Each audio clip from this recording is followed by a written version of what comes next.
Well, we finally made it. We are so excited to be here on the teeth of the dog. And they call him Senor Gilles. See? Well, Senor Jill, yeah, that's right. Senor Gil. And you've been here 33 years. Yes, I have, and I've enjoyed every year. And you know what? This has been one of the most beautiful days we've ever had in all of our travels. And the reason is because we were able to play here for the first time. I played 18 holes. Didn't do so well, but I'm looking forward to more coming up during the week.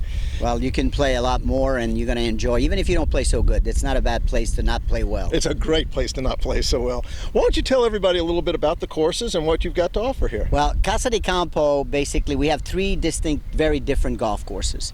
And these golf courses here are, you have the Teeth of the Dog, for example. Which we're on now. That we're on now, number 8, and it's right along the water.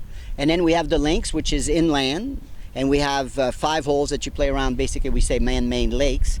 And also what we have is FORE, which is at Altos de Chavon, and you're playing about 300 feet above the river and the mountains, and you see the marina, and it is pretty cool. We're looking forward to doing that, I think, on Tuesday. We're here for the week, so we're going to be playing all the courses, so we're excited about that. Today I played the Links, and it was quite a challenging course, but I'm looking to be out here more on the water. Now, one of the reasons I told you we came here is because we were reading in Golf Magazine that this is one of the top 50 rated courses in the entire world, and I think it's really higher when they talk specifically about holes, and this some of your signature holes here. Why don't you share with everybody a little bit about what makes them so special?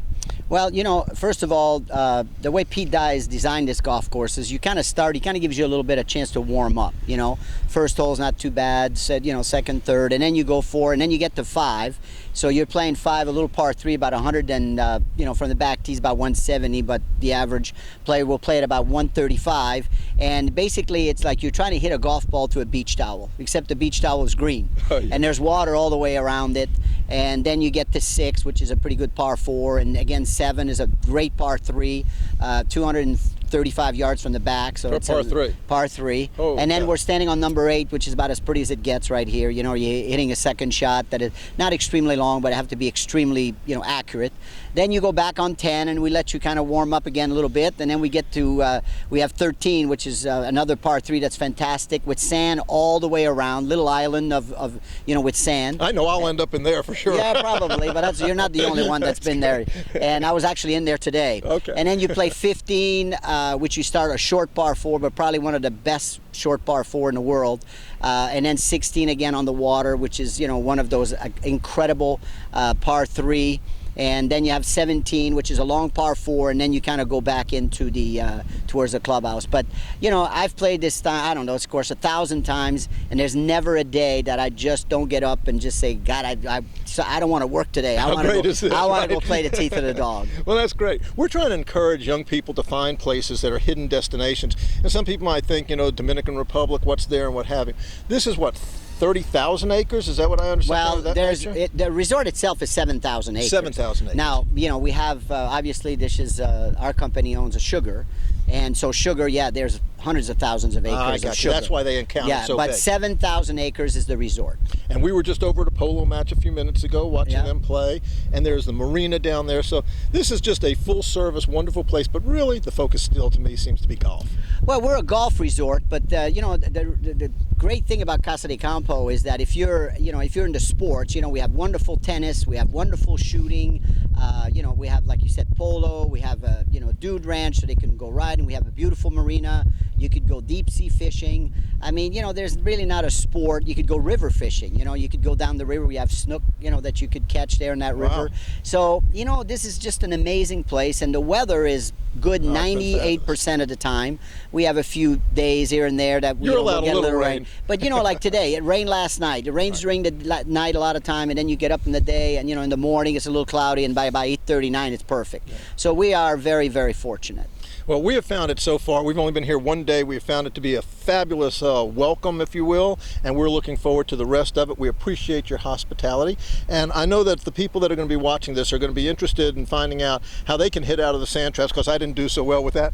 Or out of the water, there's no going back, correct? Well, the water, you get some snorkeling equipment, but out of the sand here, the sand's a little different, so you got to make sure that you don't use as much bounce on your sand wedge. So like I told you, you're not going to close it down a little bit and maybe hit about 1 inch behind versus 3 inches behind, and then you'll come out. Don't swing as hard, it comes out, and you know what? You shouldn't be in that bunker anyway. You could always use a putter. You could always putt it out. You know, if the lip's not too bad, but no matter what you do out here, you know, I mean, right now the sun's setting, and we've had a little drink. I think you've had a couple. I've only had one. That's yeah, right. But you know, like I said, 33 years. And I wouldn't trade this place for anything. And people ask me, you know, at 65, when are you going to retire? I said, where am I going to go? That's right. Where am I going to go? Like Pete Dye a lot of times says, they're going to have to take, when I take me out in the box, that's when I'm going to retire. Now, you just brought up Pete Dye. He designed these courses. Yes. Why don't you tell everybody a little bit how that came to be? Well, Pete Dye, you know, originally when he came here, wasn't as famous as he is now, obviously. A Hall of Fame now and everything. Right. But he came here, and they were trying to build a golf course close to Santo Domingo Airport, because that's where they felt they would be closer to the airport. So he asked if there was other land or stuff, and they brought him here because there was sugar mill, and then they drove him around here, and he picked this land. And basically what he says, that, you know, God built 7 holes, and, you know, he built the other ones because those, you know, the way they're shaped around, you know, like number 5, basically, if you're a slicer, 5, 6, 7, and 8 is really good. 15, 16, 17 is no good because now it's going into the water, you know, so the water's on your left at the beginning, but you're a lefty. That's right. So so you'd be a little opposite here, like me. So you're the lefty too, yeah, right? Exactly. So, you know, it works out, but it's shaped so well, and, you know, I mean, you can't beat this place. I mean, we hear the water crashing now, right. And you know, and sometime we have a little storm. We might be underwater right here, but, you know, we managed, we rebuilt, and you know, go in. That's part of the islands. Well, look, everything is absolutely pristine. The courses, the greens, everything is fabulous. I encourage everybody to at least go on their website and check it out. It's well worth coming here. And absolutely, Gil, thank you so much for your hospitality, and I look forward to seeing you during the rest of our trip. Well, you know, anybody that wants to come this way here, you know, I have a little office. Used to have a bigger office, and eventually I have more staff because so many people came, so it kind of reduced. But the great thing about here is we have many events. 80% of the people, you know, I have a repeat business, about 80%, because they come back and they're coming home. People are always say they're coming home. You know, house in the country, Casa De Campo. They're coming home. They come and see me. Sometimes I wish they would kind of let me work a little bit, but at the same time, that's what we're here for. You're so much fun, and we've had such a great time, and I get to speak English a little bit while I'm with you, so that helps a lot. All right. Well, you know, hopefully you come back soon. You know I will. Nice to have you. Thank you so much. I'll be here waiting for all your people, all your fans there to come and visit us. They will. They'll come see us. Thank you so much, and we'll be back later.